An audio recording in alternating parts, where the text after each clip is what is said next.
Welcome to சிங்குஜி Tamil. இப்போ நீங்கள் பார்த்துட்டு இருக்கீங்க JE2025 கெமிஸ்ட்ரியில் ஆர்கானிக் கெமிஸ்ட்ரியும் இன்ஆர்கானிக் கெமிஸ்ட்ரியும் எப்படி நான் ஞாபகம் வச்சுக்கிறதுன்னு நிறைய பேர் கேட்டே இருந்தீங்க. வாட்ஸ்அப்பில் கேட்டீங்க, கமெண்ட்ஸ் கூட. ஆனால் இது மண்டே பிச்சுக்குதுன்னா இது ஞாபகமே வச்சுக்க முடியல, என்னென்ன பண்ணுறது கேட்டே இருந்தீங்க.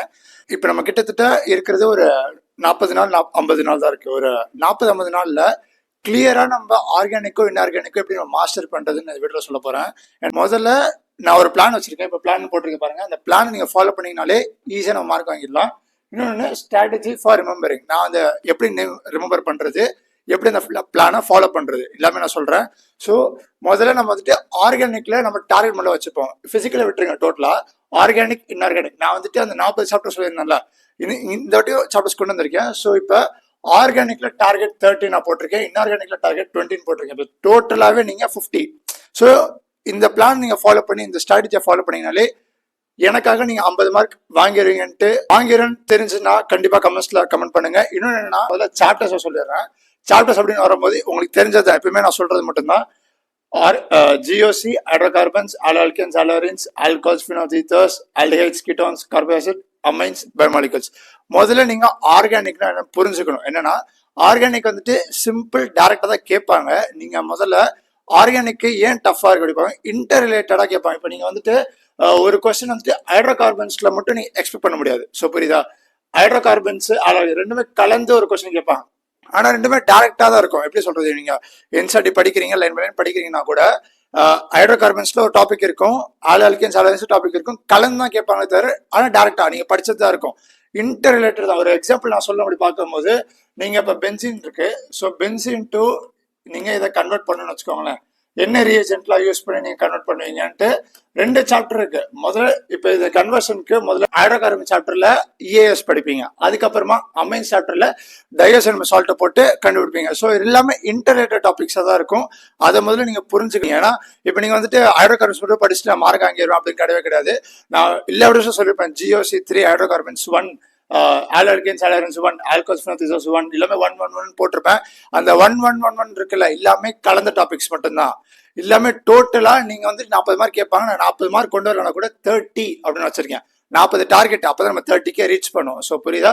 அதுக்கு தான் சொல்றேன், எல்லாமே இன்டர்ரிலேட்டட் டாபிக்ஸ் தான். ஸோ நீங்க ஒரு சாப்டர் மிஸ்ஸே பண்ணக்கூடாது. இப்போ நீங்க வந்துட்டு அமின்ஸை மிஸ் பண்ணிட்டீங்கன்னா ஹைட்ரோகார்பன்ஸை படிச்சிருக்கீங்க, இந்த நீங்க சம் போடவே முடியாது. ஸோ புரிஞ்சுக்கோங்களேன். ஆனால் சிம்பிள் தான், டேரக்டா தான் கேட்டிருக்காங்க. அதனால கொஞ்சம் கஷ்டப்படுங்க, இந்த ஒரு ஈஸியா மார்க் வாங்கிக்கலாம். இப்போ நான் இன்ஆர்கானிக் சொல்றேன். இன்ஆர்கானிக் பார்க்கும்போது constant compounds, D block, F block, chemical bonding. So inorganic அப்படி புரிஞ்சுக்கும் போது முதல்ல கான்ஸ்டன்ட் காம்பவுண்ட்ஸ்ல இந்த மாதிரி ஸ்பின் மேக்னெட்டிக் மொமெண்ட், இந்த எலக்ட்ரானிக் கான்ஃபிகரேஷன் ரொம்ப ரொம்ப இம்பார்ட்டன்ட். அந்த எலக்ட்ரானிக் கான்ஃபிகரேஷன் எங்க படிக்கிறது, பீரியாடிசிட்டி சாப்டர் தேவை. ஆனா இங்க கொண்டு வரல, அது டேரக்டா கேட்க மாட்டாங்க. ஆனா இதுவும் இன்டர்ரிலேட்டட் தான்.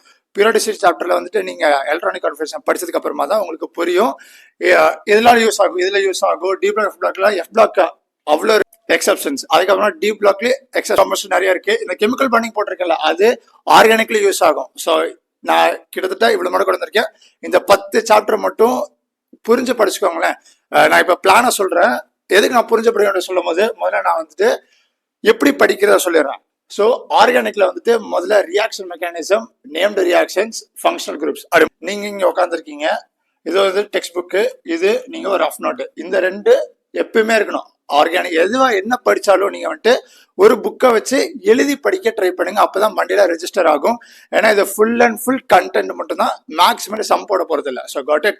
அதனால ஒரு புக்கை வச்சு படிச்சீங்கன்னா ஈஸியா ரெஜிஸ்டர் ஆக கொஞ்சம் வாய்ப்பு இருக்கு. அதுக்கு தான் சொல்றேன், சும்மா அப்படியே ராவா படிக்காதீங்க, எழுதி எழுதி எழுதி புரிஞ்சு படிங்க. ஸோ இப்போ வந்து நான் சொல்லும் போது, இப்போ வந்துட்டு GOC சாப்டர் எடுக்கிறீங்கன்னு வச்சுக்கோங்களேன்.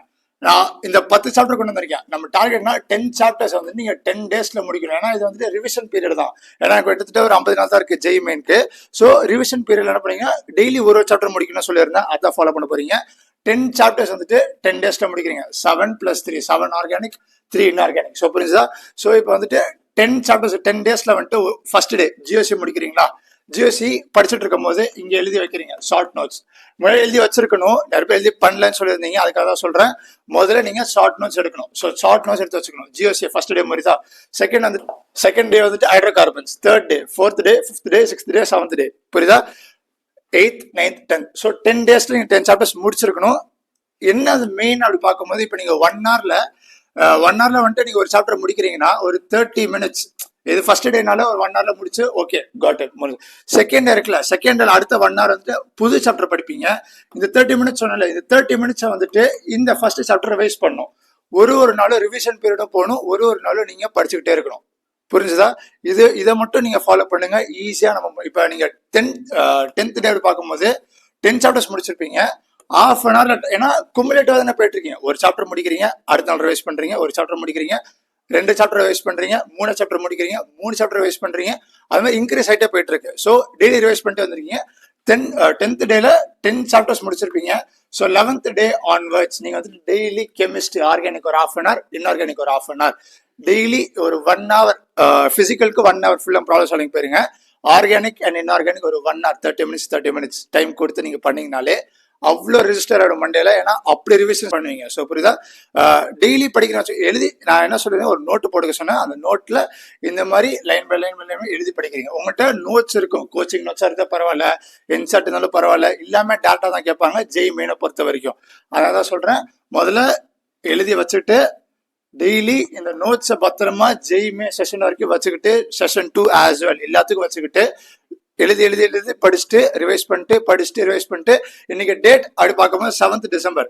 நீங்க வந்து 18th டிசம்பர் முடிச்சிருக்கணும். நாள் இருக்கு, கிட்டத்தட்ட 1 மந்த் இருக்கு. 18th ஜனவரி வரைக்கும் வச்சுக்கோங்களேன். இந்த 30 days daily ½ an hour organic, ½ an hour inorganic, ½ an hour organic, ½ an hour inorganic, இப்படி படிச்சா ஈஸியா நம்ம இல்லாம ரெஜிஸ்டர் ஆயிடும். கெமிஸ்ட்ரியில சப்பியாம உங்களுக்கு தெரியும், ஒரு chemistry is boring but is scoring. So புரியுதா? அதனால நீங்க கொஞ்சம் புரிஞ்சுக்கோங்க, ஈஸியா மார்க் வாங்கிடலாம்.